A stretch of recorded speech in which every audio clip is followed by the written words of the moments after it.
My name is Tori Goodlow. My pronouns are she, her, and I am pleased to be weaving worship this morning with Rev. Tim Temerson and accompanist John Mayhood. This sanctuary was built over 70 years ago on land that was the homeland of the Monacan people and that was once cared for by enslaved people from Africa and their descendants. We honor all who have dwelt here and all in our congregation whose lives led to this moment of our gathering. I invite us now to take a moment to greet others. Those online may unmute and say hello, and those here in the sanctuary or social hall are welcome to greet your neighbors, especially those you may not know. We offer a special welcome to newcomers and invite you to join us for fellowship after the service in the social hall. Please feel free to use one of our red coffee mugs, which are for visitors, and we encourage you to stop by the connections table near the monitor in the social hall. Seating is also available in the social hall where there is a live stream of the service. Everyone is welcome in the sanctuary, but if you need a roomier space, the social hall can be a good option.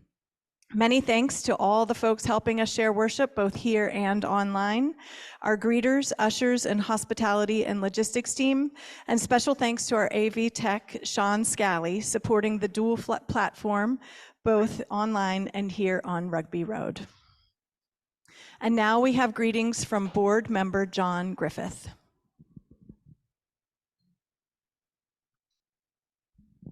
Don't breathe like that. Good morning. I'm John Griffith, and I'm a member of your board. Is it on? Okay. Sorry, is this better? I'm John Griffith. I'm a member of your board of trustees, and I'm privileged and honored to bring you greetings from the board. Some of the reasons that I'm involved with this congregation are for connection and service. You know, how can I connect more deeply with others? And what can I do to make the world a better place? One of the ways I get to explore these is through my role as a parent. Parents, listen, I'm very excited kids. because this year we have this second hour, if you're familiar with that, which is actually more than an hour, from 12:30 to 2. There is free supervised childcare on the playground and possibly inside, depending on the weather. There's also a children's choir at the same time right here. In fact, they're going to perform next week on Sunday. My daughter's doing that. I'm very excited about that. So they're looking for more kids to do that. And we're also putting together a parent group. Last year we had a parenting class some of us took that was really helpful. You know, everybody, at least me anyway, I can always learn to be a better parent. And it's just great to connect with other parents. So if you're interested in any of those things, contact me. And again, welcome. Beautiful. Thank you, John.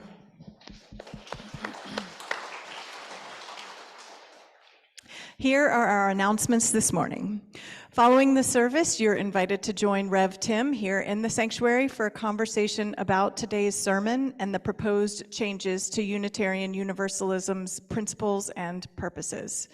Feel free to grab coffee or snack in the social hall and then join Tim at 12:15. Those online who would like to participate should remain in the Zoom room. Are you between the ages of 18 and 35 and looking for community and connection? The UU Young Adult Group will gather today at 12 noon downstairs in Lower Hall 3. A reminder that every Monday, a cooperative homeschooling group rents our buildings and grounds. In an effort to help keep their students safe by limiting the number of people in the buildings, we ask that the UU Seaville community refrain from coming to our campus on Mondays. The church office is closed, staff works from home, and we ask everyone to follow this practice. The church office is open Tuesday through Friday, 10 a.m. to 3 p.m. Rev Tim's weekly online gathering, Zooming with Tim, has resumed and takes place every Thursday at noon. The Zoom link can be found on the church website. Please join us for coffee and conversation following the service. Good morning, everyone.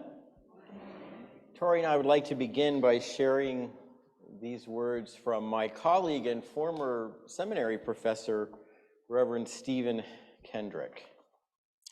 We gather this day to seek truth about ourselves, about this faith we love, and about the ways it serves others and the world.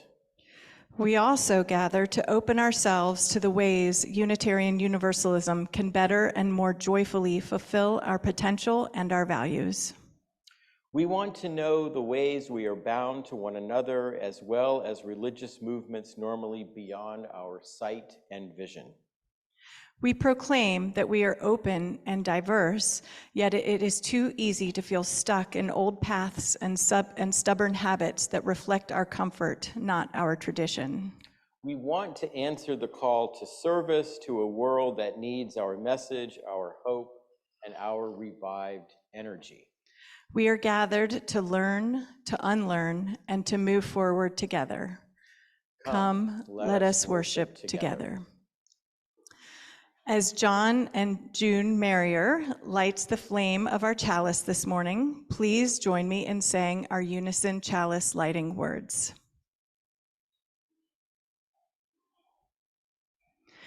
We gather this hour as people of faith with joys and sorrows, gifts and needs. We light this beacon of hope, sign of our quest for truth and meaning in celebration of the life we share together. And now we'll do our hand motions. We've got the match and the matchbook. We light this chalice to celebrate Unitarian Universalism. This is a church of the open minds. This is a church of the helping hands. This is a church of the loving hearts. Please rise in body or spirit and join in singing hymn number 1000, Morning Has Come. The words will be on the screen, but please know that we don't begin singing until about 45 seconds into the song.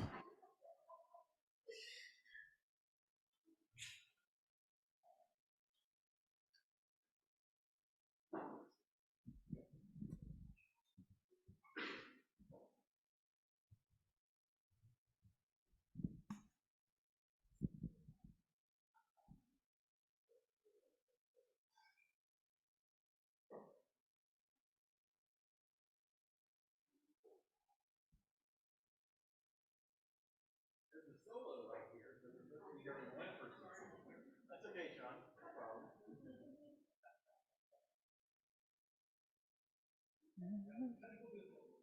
Uh-oh.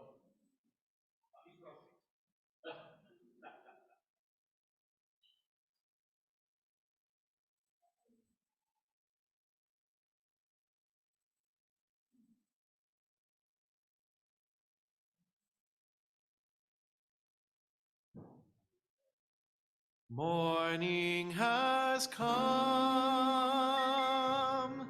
arise and greet the day. Dance with joy and sing a song of gladness.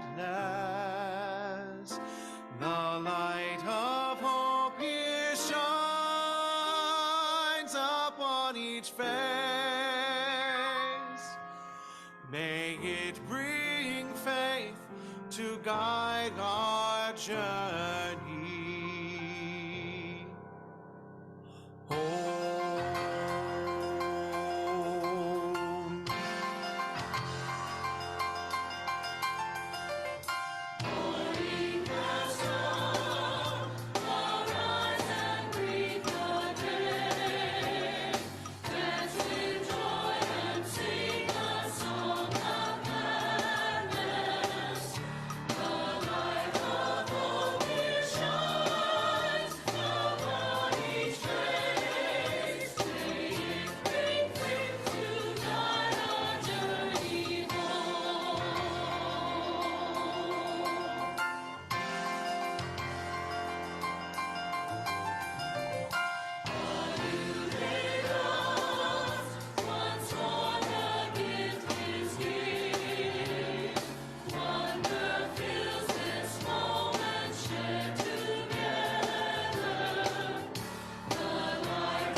You may be seated.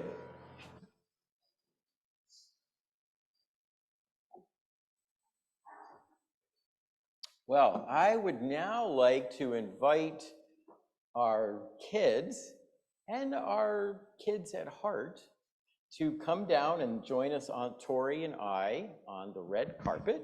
We're going to share a story with you, and we're getting a little help from my friend Liam and Tori's son Liam.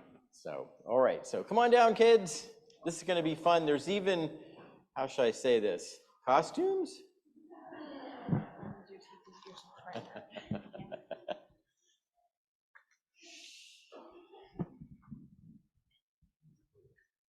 Come on down, come on down. Come on down. Good morning. How are you guys today? Good, good, good.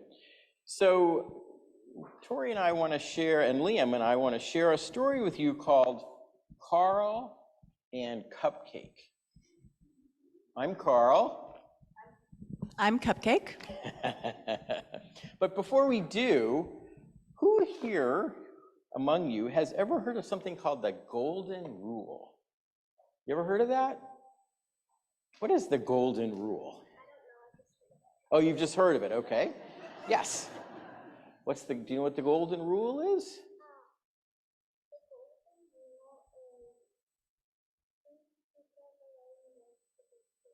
Treat people the way you want to be treated. Perfect. Couldn't have said it better myself. Now, the story that Tori and I and Liam are going to share with you today is about a little bit about the Golden Rule, but it's also about another rule that some people have thought might even, in some situations, be a little more helpful than the Golden Rule. So let's share this story now. Once upon a time, there was a golden achiever named Carl, and he was a nice dog. I am a nice dog. Ever since I was a pup, my mom taught me the Golden Rule. Treat others the way you want to be treated. Whenever I didn't know how to treat my brothers or sisters, I would just think about how I wanted to be treated, and then I would do that. Carl was friends with a Persian cat named Cupcake, and she put up with him as cats do when they are around dogs. Carl, what are you doing today while your people are at work? Today is Being Kind Day, and I'm going to do nice things for all my friends. That sounds interesting. Who are you going to start with? I'm going to give Jeannie one of my special bones. You're going to give Jeannie, the rabbit, one of your bones. Oh, yeah. Bones are my favorite treat. She will love it. And off Carl went before Cupcake could say another word. Sometime later, Carl came back looking sad. What's wrong, Carl? Jeannie didn't like the bone at all. She even thumped her feet at me as she was so mad. I wonder why. It's a great mystery. I guess she's just in a bad mood. I always love bones. Maybe dog bones aren't the best thing to share with a rabbit. Maybe you're right. I'll try a toy next time. I'm going to give Scales my very best tennis ball. It's going to be hard to part with since I love it so much, but it would be worth it to make Scales happy. Scales, the snake? Yeah, I can't wait to run and play with Scales. He'll just love running after the ball. Carl, how is Scales going to run after the ball? Well, with his legs. His legs? His legs, Carl? Yeah, that's how chasing a ball works, Cupcake. Carl, does Scale the snake have legs? Oh. Well, I guess he doesn't. Do you think that if you want to play with scales, that maybe you should ask him how he wants to play? Carl blinked at Cupcake and then moved off at a slower pace, deep in thought. Carl was gone for a long time, which gave Cupcake a chance to catch up on her Sudoku. But eventually he came back. Oh, hey, Carl. How did things go with Scales? Oh, Cupcake, it was great. I asked Scales if he wanted to play, and he said yes. So I asked him how he wanted to play, and he said there was a sunny spot in the yard that he never gets to visit because it's too far away. So he got on my back, and I took him to the yard, and we basked in the sun. You basked? Oh yeah, it was the best, nice and warm, and I even felt the sun on my back, and Scales loved it. Well, gosh, Carl, I might be a little jealous. That sounds wonderful. Yeah, that went so well, it gave me another idea. So when I brought Scales back to his terrarium, I stopped by Jeannie's rabbit hutch and apologized for the bone and asked her what she wanted. Really? And what did she want? Clover? Honestly, I tried some and not really a fan. But Jeannie liked it, and that's the important thing. It sounds like you learned something today. Yeah, I did. When I was a puppy, the golden rule, which says treat others the way you want to be treated, made a lot of sense, and it worked really well as long as everybody else was a puppy. But now, I have a lot of different friends who might want different things than I do. Carl, you've discovered the platinum rule. Treat others the way they want to be treated, not necessarily the way you want to be treated. Which means I have to ask them what they like. That's right. Now let's go get some catnip. Cupcake. Just kidding, Carl. I'm gonna have some catnip. You can have whatever it is that dogs like. The end. So that's our story today. What do you guys, just real quick before you head off to class, what do you think about the platinum rule? Do you like it? You think it makes sense? Yeah? Kind of? Kind of, yeah. Sometimes the golden rule, I think like Carl said, like I said, sometimes the golden rule is good, but sometimes it's important to ask others what they like, what's important to them, before we just assume we know. All right, everybody, thank you so much. I hope you enjoyed the story, and now can we sing our children out to their classes?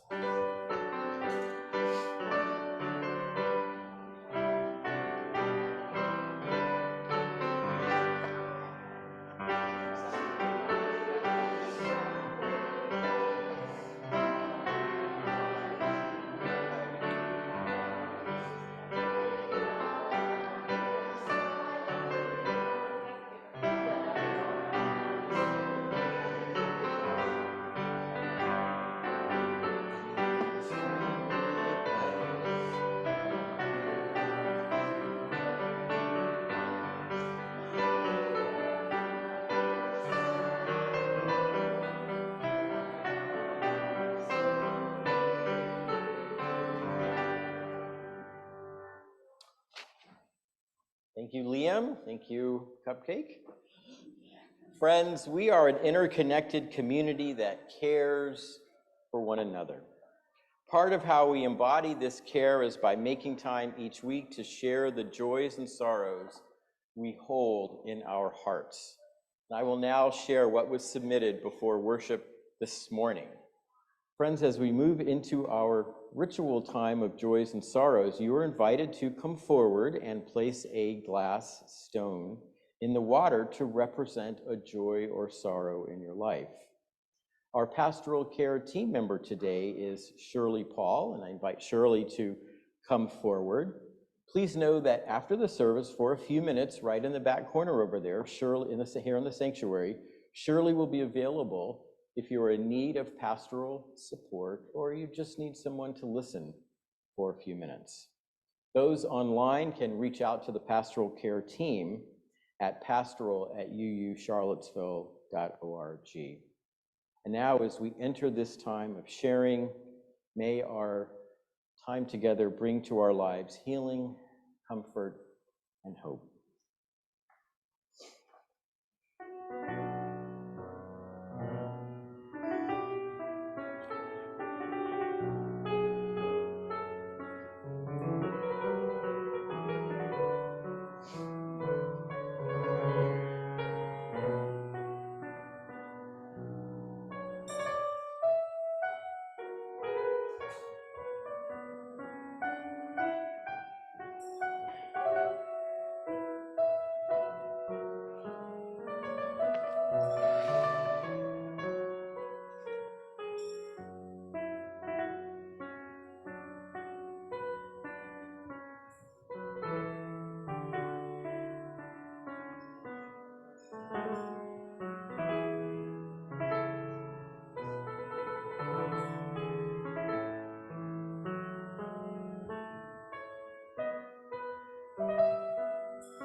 This community offers its love and support to what is closest to our hearts.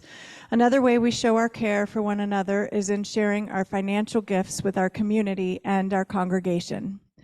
Our social action collection for the month of October is for Sin Barreras, whose mission is to empower immigrants and their families in Central Virginia with a focus on the Latinx population by educating, advocating, and supporting their needs. Sean, will you please show us the social action slide for giving for those who would like to make a donation right now? In addition to giving online, if you would like to give today with cash or check, please use the social action collection envelopes here in the sanctuary and place your offering in the collection plate. Please do not seal the envelopes as we reuse them.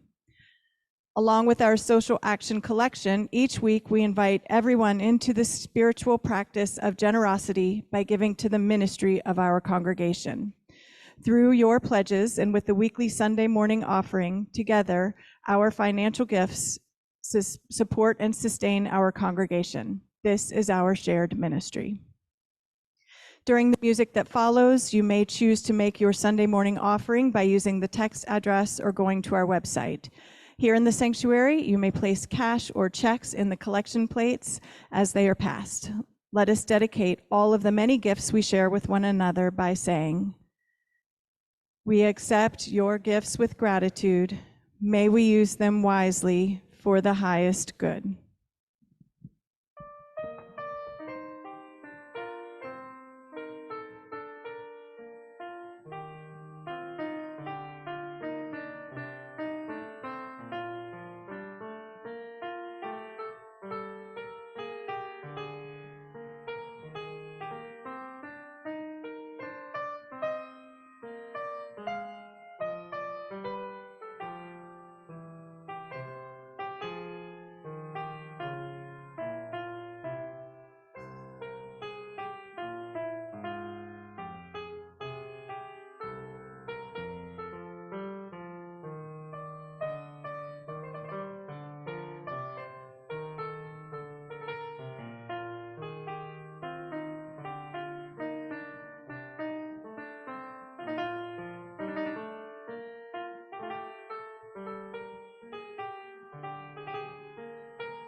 Our reading this morning is called The Spirit of Selma by Reverend Mark Morrison Reed.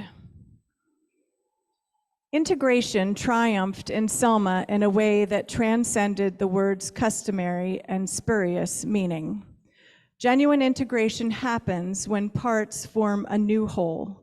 It is a melding rather than the subjugation of one by another.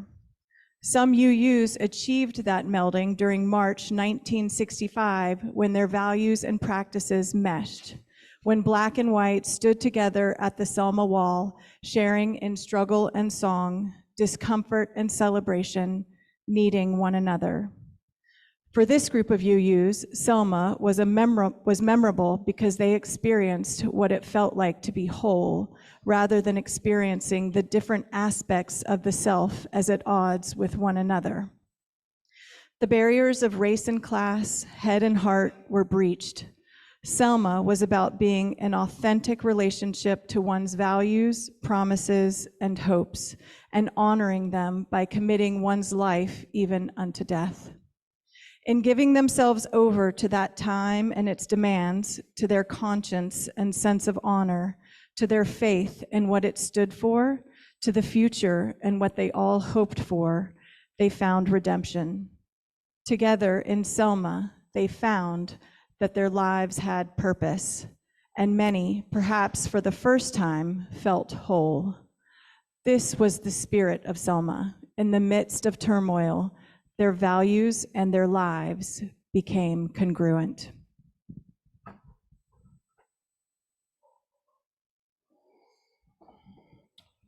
Good morning again. Thank you all so much for being here today. Special welcome to those of you who are visiting us for the first time. Thank you so much for giving us a try. I hope that you find in this community friendship and welcome and love and warmth. And we are just so blessed by your presence. Thank you, Tori, for sharing a wonderful reading from my colleague, the Reverend Dr. Mark Morrison Reed. Without question, one of the finest, a great minister, but also one of the finest Unitarian Universalist historians, and very much a historian writing about the history of race and racism in Unitarian Universalism. Before I say a few words about the reading and a term that I feel describes where I both believe and hope Unitarian Universalism is heading in the future, let me just say a few words about what's going on in the Middle East. I know many of us, perhaps all of us, are troubled, feeling heaviness. I know I've been feeling it, and it's a difficult, if not impossible, set of circumstances. So much violence, so much innocent life lost. It's just another reminder, as I think I alluded to last week, how horrible it is when humankind resorts to violence and war to settle or to combat their disputes and their conflicts. My hope and my prayer is that somehow wisdom will prevail. I'm not very optimistic. I just want you to know, as I hope you can see right now as I'm stammering for words, that if you're struggling, I think we all are, and I'm certainly struggling. So I just will continue to pray for peace. Over the last year or so, Unitarian Universalists have been engaged in a really, really important conversation, discussion, at times a debate about our Unitarian Universalist principles. Now, for those of you who are brand new to us, Unitarian Universalism is a religion without a creed. So we don't have a core statement of faith or belief that you are required to hold in order to be part of this congregation, to be considered a Unitarian Universalist, and certainly not to be saved or to experience salvation. That's another sermon, but our historical roots say that everybody's automatically saved because God is a God of unconditional love. There I go, off on another tangent.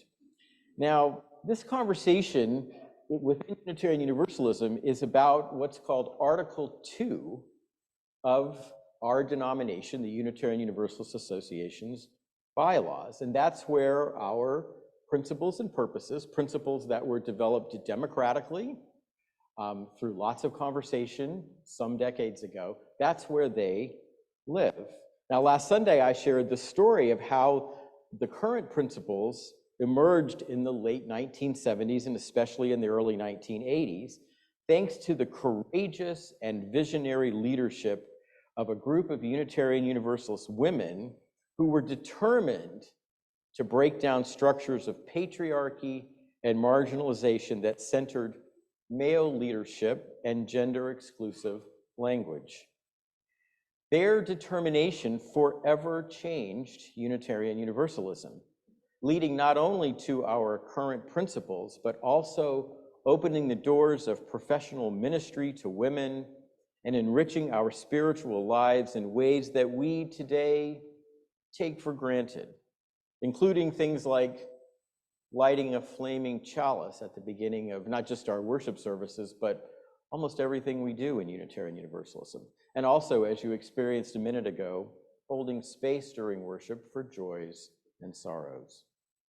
Now, as I look back on the impact of the women's movement on Unitarian Universalism, I am convinced that we UUs are at our best when we are questioning old assumptions, breaking down barriers that exclude rather than welcome, and centering the voices of those who have been historically marginalized in society and, yes, in our faith. 50 years ago, we listened to voices that had been silenced and marginalized.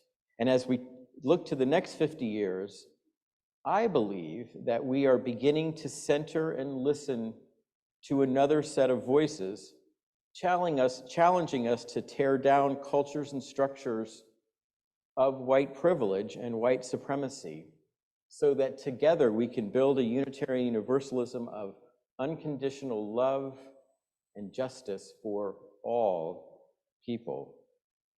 Now, before I say more about this movement and its connection to the revision of our principles and purposes, I want to take a few minutes to explore a little more of this vision of Unitarian Universalism that these new voices, these emerging voices, these essential voices are articulating and what it means for the future of our faith. And the word that I believe truly captures this new way of understanding who we are and where we are going is solidarity. Now, one most often sees a word like solidarity in descriptions of social activism and social justice movements, maybe like the labor movement, the civil rights movement, the women's rights movement, and so on. When used in these contexts, solidarity is often understood as a shared commitment among people with very different backgrounds and experiences to a particular cause or goal, as well as a willingness on the part of those same people to be in relationship, to view and treat one another as equals, and at times to take risks and make sacrifices together. That kind of solidarity was certainly in evidence in Selma in the spring of 1965. Just to remind you of the events that went on, there was a brutal assault and murder of an unarmed African-American man, Jimmy Lee Jackson, by an Alabama state trooper. And that civil rights leaders launched protests in Selma to call attention not only to the police violence that took Jimmy Lee Jackson's life, but also to the blatant denial of voting rights experienced by African Americans both in Selma and all across the American South. As you may know or remember, the initial protests led to incredible acts of police violence on what came to be known as Bloody Sunday. In the aftermath of that violence, Dr. King and other civil rights leaders called on people of faith from across the country to come to Selma and join the protests. Now, the reading that Tori shared a few minutes ago is from a wonderful book by Mark Morrison Reed about the experiences of Unitarian Universalists who answered Dr. King's call. And as the book makes clear, Selma marked something new and I think never before experienced in our predominantly white, privileged faith tradition. Prior to Selma, we Unitarian Universalists had certainly proclaimed our commitment to civil rights and racial justice. But it was in Selma that for the very first time, I think, in our history, Unitarian Universalists not only supported a racial justice movement, but also journeyed side by side with people of color, taking risks and making sacrifices. Rather than remaining behind the safety of church walls or stained glass windows, Unitarian Universalists left their homes and churches, journeyed to a dangerous and unfamiliar place, built relationships of love and trust with people from different backgrounds and diverse experiences, and yes, risked their lives for something greater than themselves. And as some of you may know, two Unitarian Universalists, James Reeb and Viola Liuzzo, did lose their lives in Selma. Why did they go? Why did those Unitarian Universalists drop everything and risk their lives by journeying to Selma? Listen to what James Reeb and Viola Liuzzo say. When asked why he was going to Selma, Reeb simply said, "It's a fight I believe in." Liuzzo, who had only become a UU just a few months before going to Selma, told her husband that she had to go because it's everybody's fight. There are too many people just standing around talking. Now, as Mark Morrison Reed makes clear, not only did the Unitarian Universalists in Selma help change the world, they themselves were forever changed. For the first time in many of their lives, these almost all white, almost all privileged Unitarian Universalists journeyed side by side with people of color, listening to and following African American leaders rather than being the ones in charge, and experiencing what it's like to be part of a movement in which the color of their skin did not automatically make them privileged or protected. And as Morrison Reed also points out, many white UUs who went to Selma looked back on that experience as the high point of their lives. For once, as he says, who they wanted to be and what they stood for as Unitarian Universalists were actually in harmony with how they were living and what they were doing with their lives. I would also add that what they found so lacking in many of their congregations was realized and experienced in Selma. No longer were they simply professing high-minded words or proclaiming their support for the struggle for justice. They were in that struggle.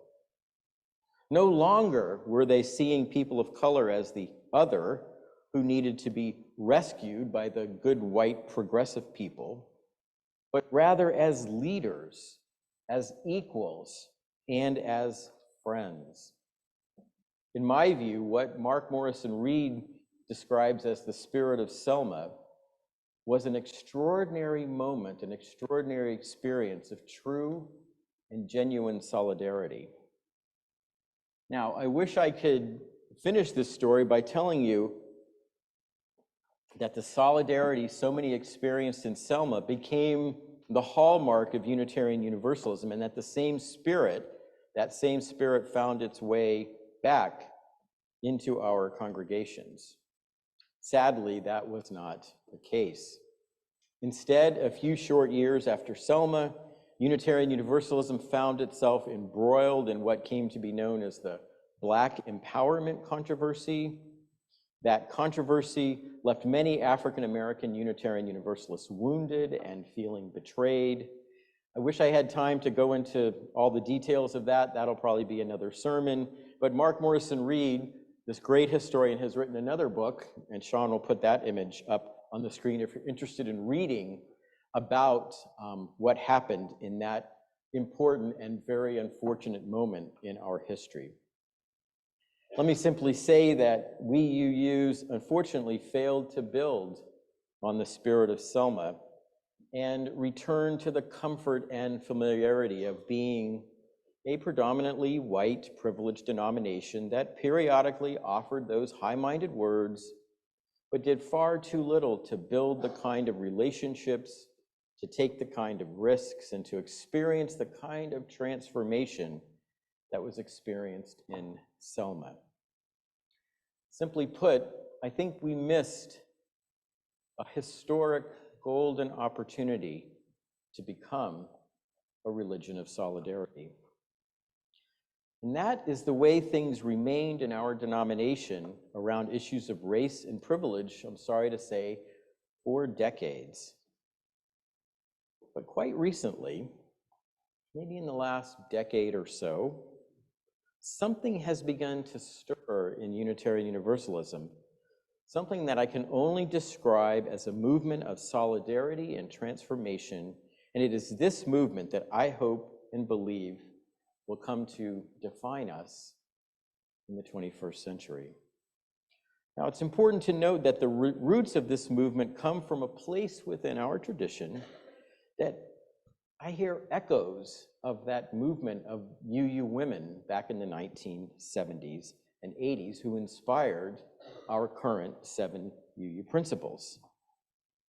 Much like them, those women who demanded an end to patriarchy and equality between men and women, Unitarian Universalists of color and white allies have been courageously pointing to the structural, cultural, and institutional barriers that have kept Unitarian Universalism predominantly white, culturally Eurocentric, and that we have been unwilling to challenge and dismantle white privilege and white supremacy in our own tradition and in the wider world.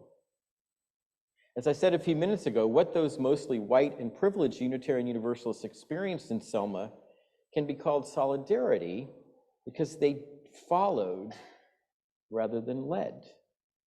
They listened more than they talked.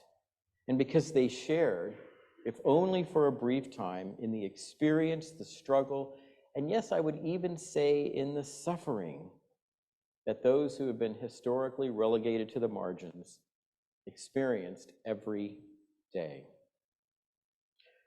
That raises an important question. So I can cite examples for you of what solidarity looks and feels like in the context of an individual social justice protest. But what does it look like in a religious denomination or in a religious community? What would it mean to live in solidarity not for a few days or even weeks, but every day, every week, every month, year after year? What would it mean for a religion or a religious community like the UU Congregation of Charlottesville to put solidarity at its center? Well, I think some of the most compelling and convincing answers to a question like this come from liberation theology, which demands that religion and religious communities embody something it calls a preferential option for those who have been and still are marginalized, silenced, and oppressed. As I understand it, this preferential option means putting the needs and the voices of those who have historically been ignored and excluded, put those voices in the center. For liberation theology, any religion that stays silent about the injustices of society rather than challenging them, and any religious community that does not decenter privilege, has put power and privilege at its center rather than love and justice. And putting love at the center of our faith is exactly what it means for Unitarian Universalism to become a religion of solidarity. And that, my friends, is what the proposed Article 2 revision of our principles and purposes does. Here is this wonderful diagram, I think many of you have seen it before, of the 7 values that the revised language lift up. Yeah, there it is. And as you can see, love is most assuredly in the center. Listen to this excerpt from the charge that our denomination's Board of Trustees gave the commission that's been working on this project for 2 years now. Here's what the board said. The board believes that one core theological value shared widely among Unitarian Universalists is love. The new principles and purposes should guide us in the transformation of ourselves, our communities, and our faith into active networks of collective care, restoration, and justice. They should be a living document that challenges Unitarian Universalists to place the liberation of all at the center of our lives. They should ask us to choose, listen to these 3 words, they should ask us to choose love in action. Where have we heard that before? As the path forward, and our commitment to anti-racism, anti-oppression, and multiculturalism is most certainly love in action. We therefore charge this commission to root its work, our work, in love. And friends, I have to say that as I read this charge and the proposed new values that this commission has put together, I am so filled with hope for our future. I see a religion that is drawing on its universalist roots and centering itself in love, unity, friendship, and yes, solidarity. I see a religion, and yes, I see a congregation right here that is and will be working every day to throw open the doors of this sanctuary and this community to all people. I see a religion and a congregation that is willing to change, to learn, to listen, to grow, and yes, to be transformed by the beauty and the wisdom that lives in the pluralism and the diversity of the human family.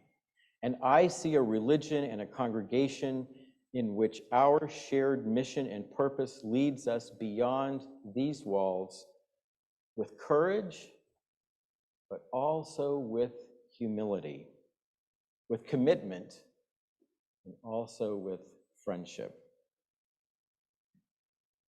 Let me simply conclude by inviting you to come back around 12:15-ish here in the sanctuary to continue the conversation. I would like to hear your thoughts, your questions, your dreams for the future of Unitarian Universalism and UU-CVille. These are exciting times in our faith and in this congregation. Having adopted a new mission last spring that calls us to build community through, yes, love in action, we are about to embark on a strategic planning process that I believe will enable us to live that mission and put that love into action. So let me close with these words, another quote from Mark Morrison Reed's book. He says, "It is not possible nor necessary to know the outcome of our actions. Therefore, we act in faith. Faith asks not that we succeed, but that we try. We try because we yearn to live out our values. Conscience urges us on, for we have dreamed of a better, more just tomorrow. We love, therefore we act. In acting, we risk having our hearts broken 1,000 times. Therefore, we are sustained by hope. That is the price those who cleared the way for us accepted. It is what living fully, deeply, and with integrity demands. Amen, and may it be so.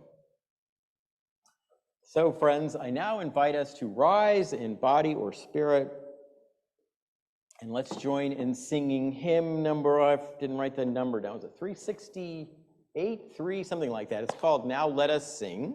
There'll be a video with the lyrics. Now this song, many of you are familiar with it. This is a song written for 2 voices. So, and I'm not going to use the gendered language that many ministers used to use years ago and say there's a male part and a female part. You decide where you fit in. There's a higher and a lower part. Maybe that's the best way to put it. So anyway, you decide, just follow the folks on the screen, and please rise. Let's join in singing Now Let Us Sing.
Yes, indeed. Sing to the power of the joy within. Tori, would you extinguish our chalice? Friends, just a reminder, I'll be back here in about 15 minutes, get some coffee. I don't know if they made popcorn today. I don't smell it, so maybe not. I don't know. I always joke with our, and there's Lori Craddock up there waving her arms. I always joke with our hospitality folks that they make that popcorn and I start to smell it about 2/3 of the way through the sermon, and it completely throws off my concentration. So here's some words from a friend and colleague of mine, Reverend Joe Cherry. Joe says, if we have any hope of transforming the world and changing ourselves, we must be bold enough to step into our discomfort, brave enough to be clumsy there, and loving enough to forgive ourselves and others. May we, as people of faith, be granted the strength to be so bold, so brave, and so loving. Friends, be well. Take very good care of yourselves, of each other, and of the world. Give yourselves time, a little time to breathe. It's a very stressful, heartbreaking time in our world. Give yourself some time to breathe. Please remember to laugh. Try to find the joy that is always, always coursing through this beautiful gift that is life. Blessed be, go in peace, and I hope to see some of you in a few minutes.